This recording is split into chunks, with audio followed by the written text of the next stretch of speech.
හිම අස්සේ පිපුණු මල්.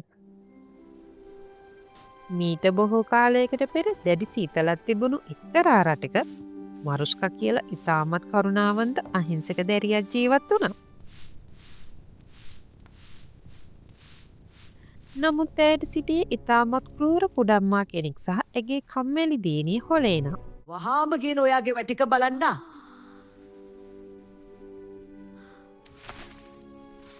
මට තව රස කැවිලි ඕනේ. මේව මදි. මරුෂ්කා ඉක්මට වැඩ ඉවරපන් කම්මැලි කෙල්ලා. මරුෂ්කා උදේ ඉඳන් රෑ වෙනකම් කිසිම විවේකයක් නැතුව වැඩ කළා.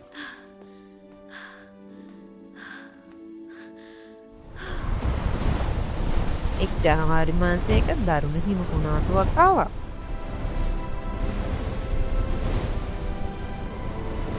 මට දැන්ම කැලේට ගිහින් වයලට් මල් පොකුරක් ගෙනත් දෙනවා. අනේ නංගියේ මෙහෙම කුණට ඔස්සේ කොහින්ද මල්? මල් නැතුව ගෙදර අනිපා. කුඩම්මා අනුකම්පාවක් නැතුව මරුෂ්කාව හිම කුණාටුවට තල්ලු කරලා දොර වැහුවා. එපා.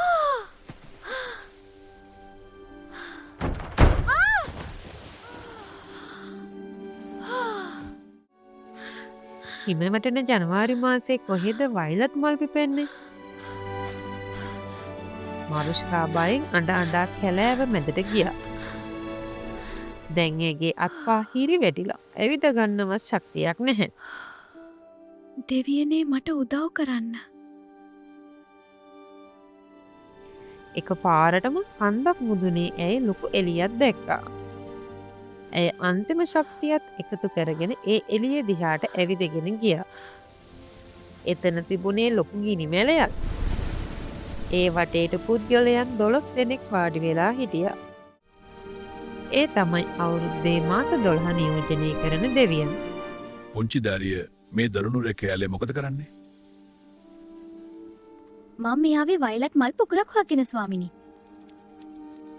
ජනවාරි මාසයේ මරුෂ්කාගේ අහිංසකකම දැකලා අනුකම්පා කළා. මාර්තු සහෝදරයා මේ දරුවට උදව් කරන්න.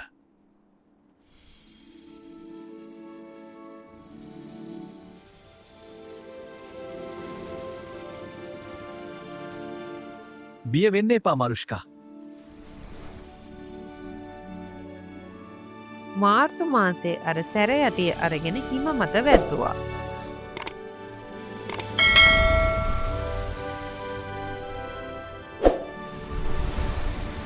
එක මොහොතකින් අරුම පුදුම දෙයක් සිද්ධ වුණා.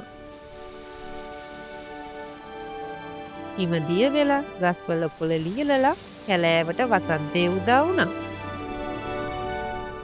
බිම පුරාම ලස්සන දම්පාට වයලට් මල් පිපිලා තිබුණා. මරුෂ්කා මල් පොකුරත් අරගෙන සතුටින් ගෙදර දිව්වා. ස්තුතියි බොහොම ස්තුතියි. මෙට මේ මල් අරන් ආවා. මල් පොකුර දැකලා කුඩම්මයි හොලේනයි පුදුම වුණා. මොනවා? මේවා කොහෙන්ද ගෙනාවේ? මරුෂ්කා කන්ද උඩ සිටිය මාස 12 දෙවියන් ගැන හැමදේම කිව්වා.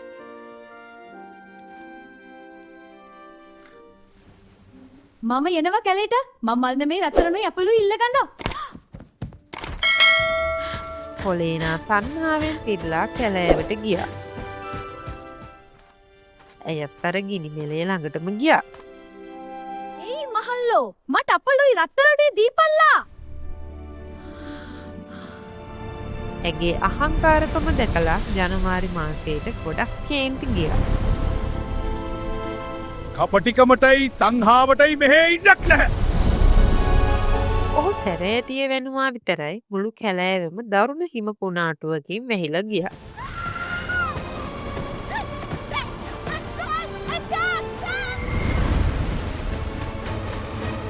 කොලේනා සහ ඒව හොයාගෙන කුඩම්ම කවදාවත් තවපහු ගෙදර ආවේ නැහැ. නමුත් අපේ කරුණාවන්ත මරුෂ්කා එදා ඉඳන් ඒ ගෙදර සතුටින් ජීවත් වුණා. පුංචි යාළුවනේ ඔයාගේ හදවත කරුණාවෙන් සහ අවංකකමෙන් පිරීලා තියෙනවන ජීවිතේ කොයිතරම් අමාරු කාලයක් ආවත් ඔයාට උදව් ලැබෙනවා. හැමෝටම උදව් කරන්න නිහතමානී වෙන්න මතක තියාගන්න.